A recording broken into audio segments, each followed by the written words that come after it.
Rebonjour, docteur Théo. Au cours de vos investigations et de vos écrits, vous vous êtes attaché à replacer les événements et leurs origines dans un contexte de psychohistoire. Vous avez même été vice-président de la Société française de psychohistoire jusqu'à son rattachement à l'Institut de New York au cours des années 1988-90. De ce fait, vos recherches sur Akhenaton ont abouti à la théorie AMO, Akhenaton, Moïse, Oedipe.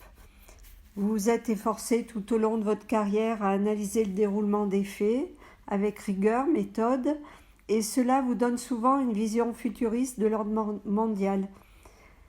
Où et comment situeriez-vous cette pandémie qui nous frappe actuellement ?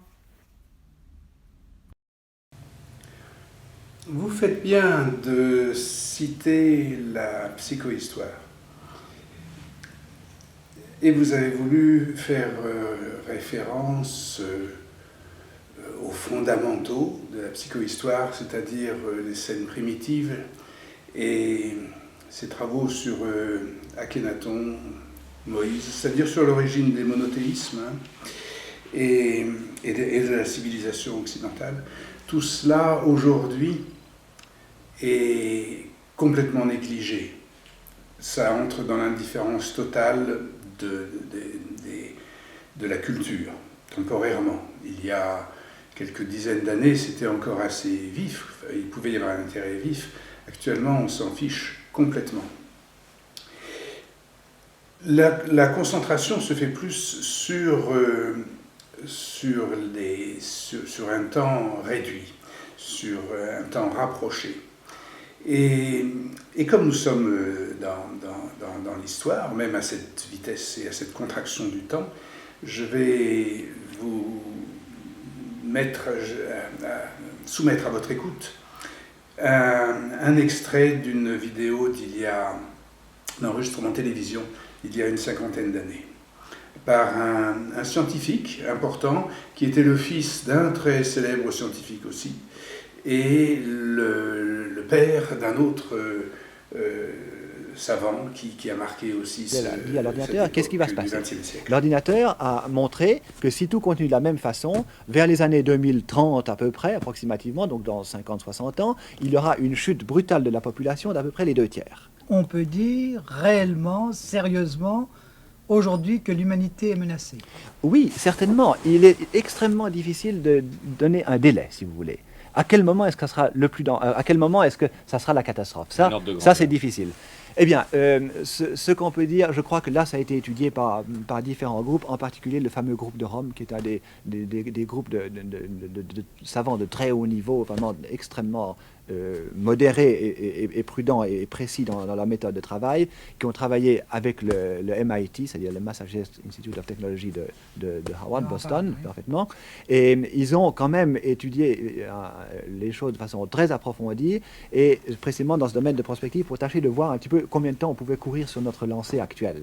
Et ils ont ils ont programmé, si vous voulez, tout ceci sur des ordinateurs, et ils ont en particulier fait jouer les données principales suivantes, les investissements en capital, ou le niveau de vie, ce qui revient à peu près au même, la population, le taux d'accroissement de la population, l'exploitation des ressources naturelles, la pollution et la production d'alimentation.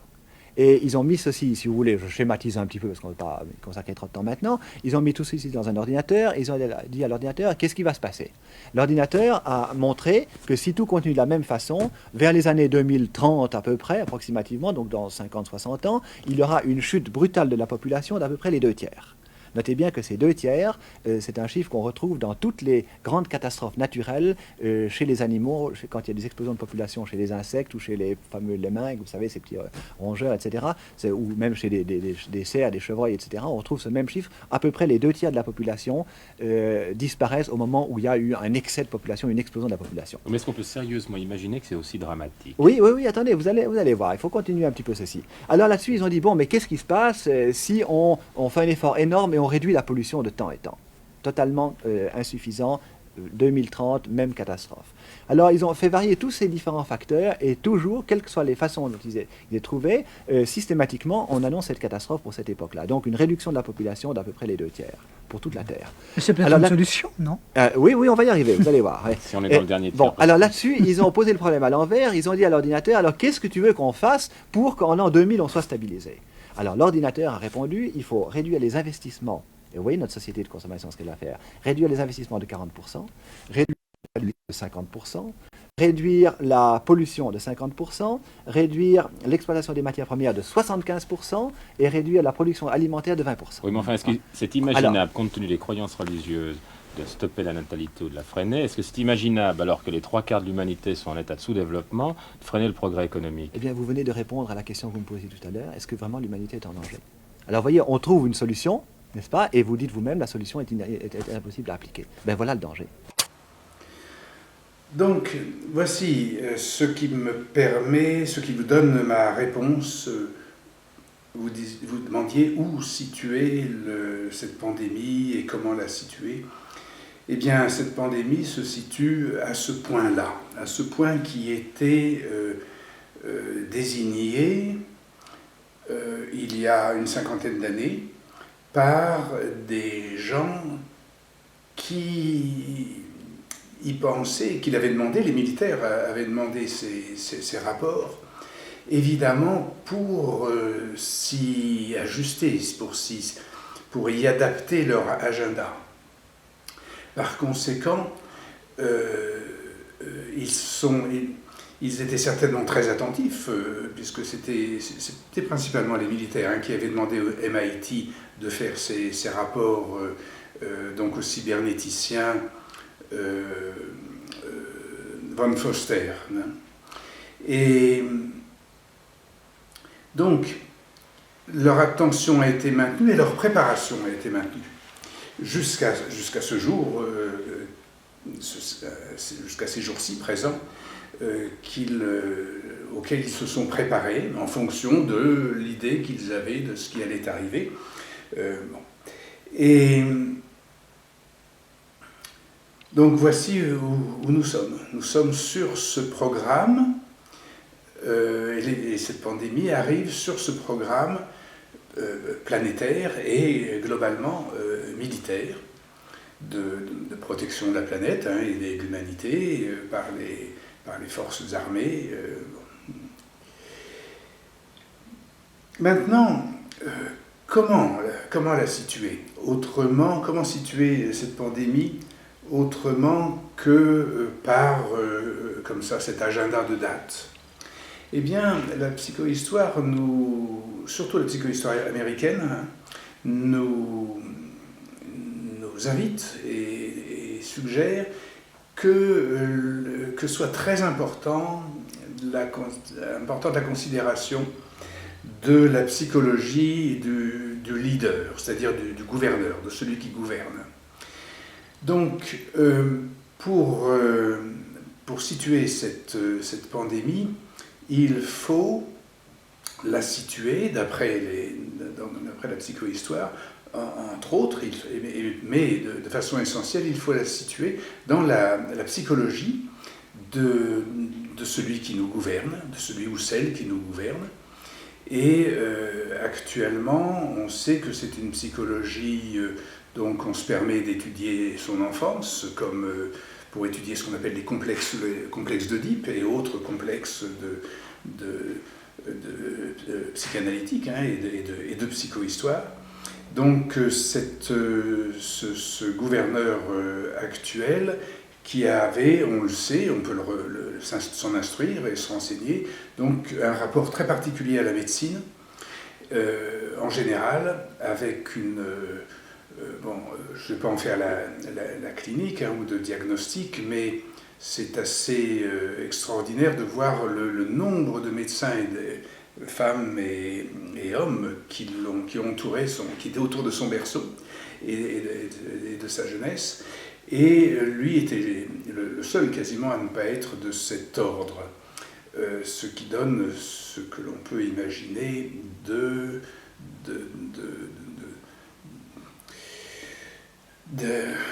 de conditionnement psychologique.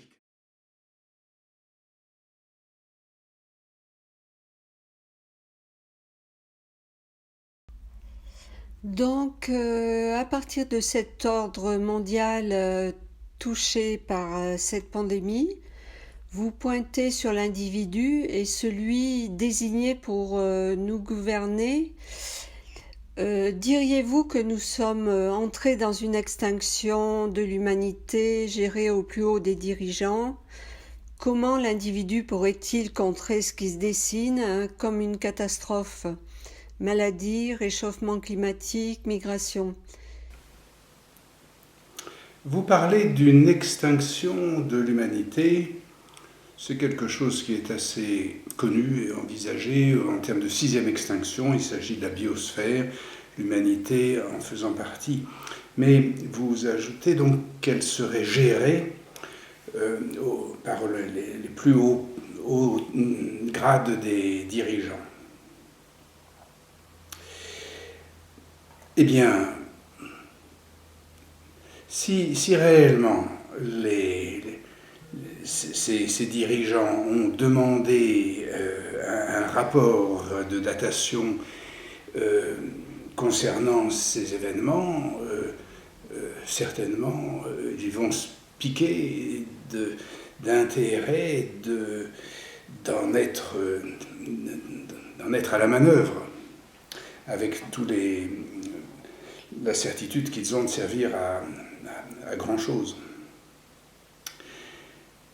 Donc, ce n'est pas une question de complotisme, c'est une question un petit peu d'évidence. Ces gens sont responsables de ce qui s'annonce une disparition des 2/3 de l'humanité. C'est peut-être une folie, hein, mais si c'était annoncé par les scientifiques, ils vont certainement, par exemple, s'organiser pour que ce soit les 2 meilleurs tiers, selon leur opinion, hein, forcément.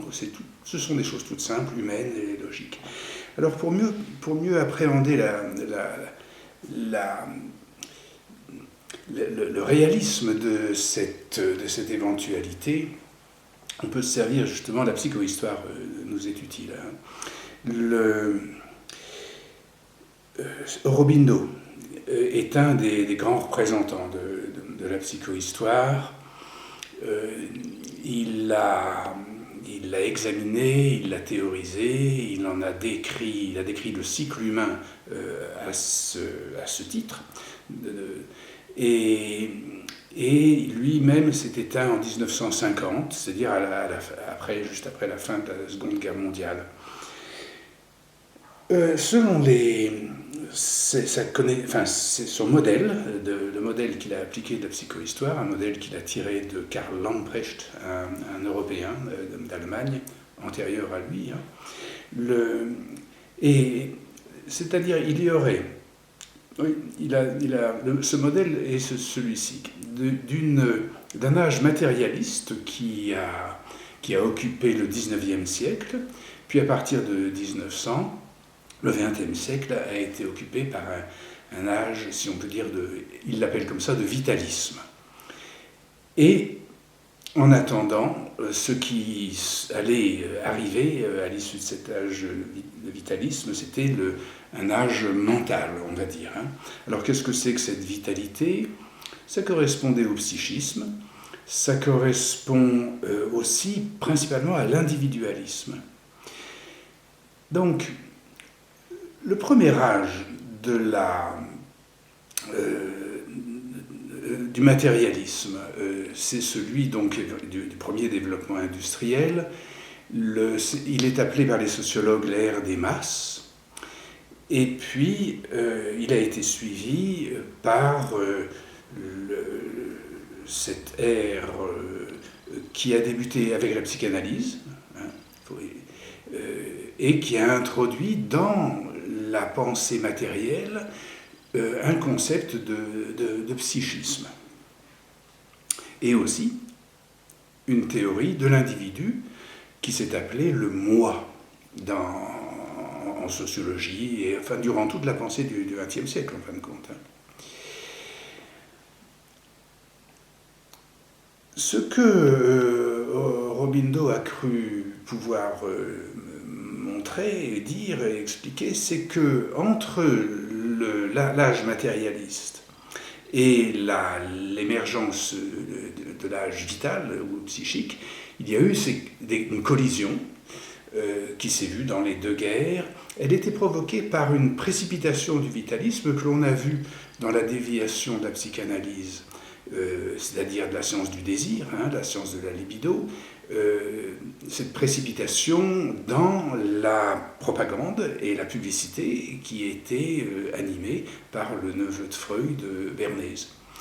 Freud, lui, a tenté de garder à la psychanalyse une espèce de pureté qui a été effectivement menée jusqu'à ce qui est arrivé après, Aurobindo, mais c'était l'âge de la subjectivité annoncé par le développement lacanien et linguistique de la psychanalyse, qui a correspondu avec l'apparition de la cybernétique, de l'informatique, de l'intelligence artificielle, etc. Et là, on était bel et bien on entrait dans l'âge mental.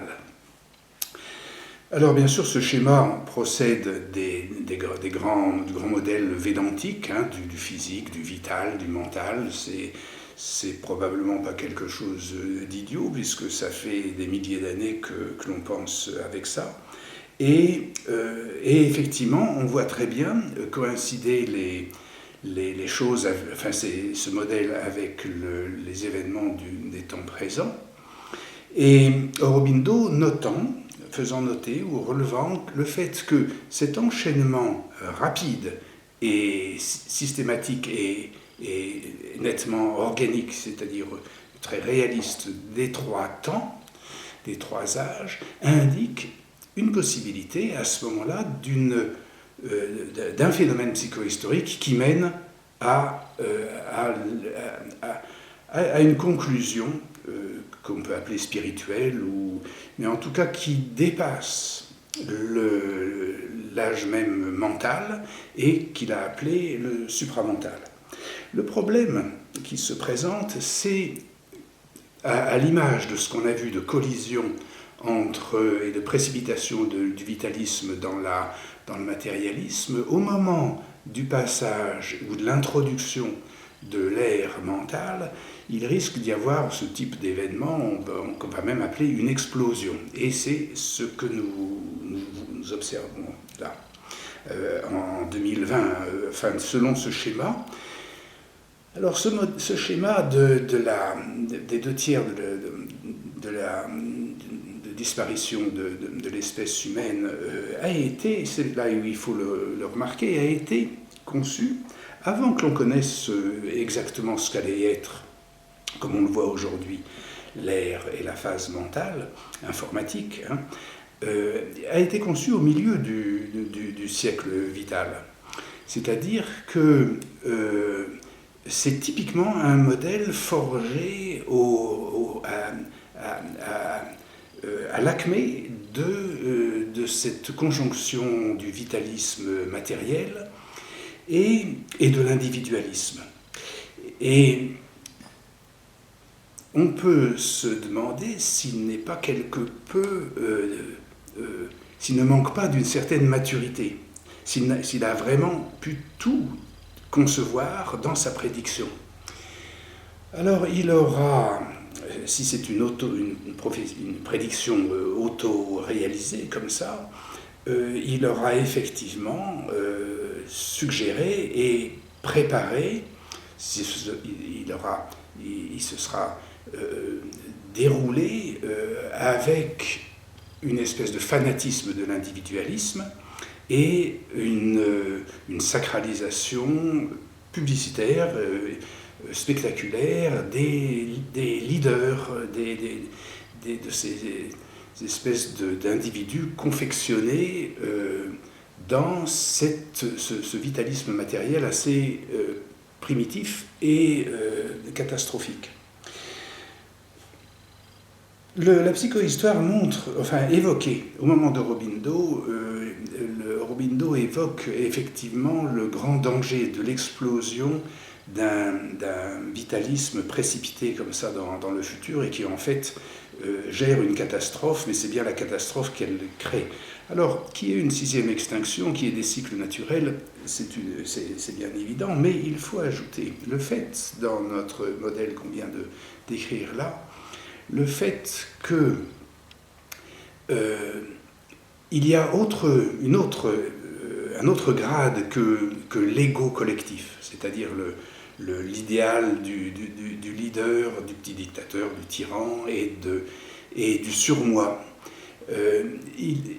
Au lieu de l'ego collectif, ce sont les termes robindiens, nous pouvons ou nous devons attendre, ou nous préparer ou mettre en activité un mental collectif. Entre ego, mental, tout cela, ce sont des histoires de mots, des questions de réflexion et de concepts. Mais, donc ils sont très frustes, ils sont très primitifs, mais ils nous aident à concevoir l'idée qu'en fait, ce modèle catastrophique et du sacrifice sur l'autel de l'individualisme vital, ce modèle-là n'est pas le seul. Il y a une possibilité, une éventualité, et c'est évident, elle est à notre disposition, elle est à la disposition du peuple, qui est celle de mettre au lieu de l'ego collectif et au lieu du principe de l'ego, le principe du mental, un principe du mental collectif, qui est celui d'une intelligence artificielle au service et au pouvoir du peuple, au lieu d'être au pouvoir de quelques individus, notamment narcissiques et férocement cruels.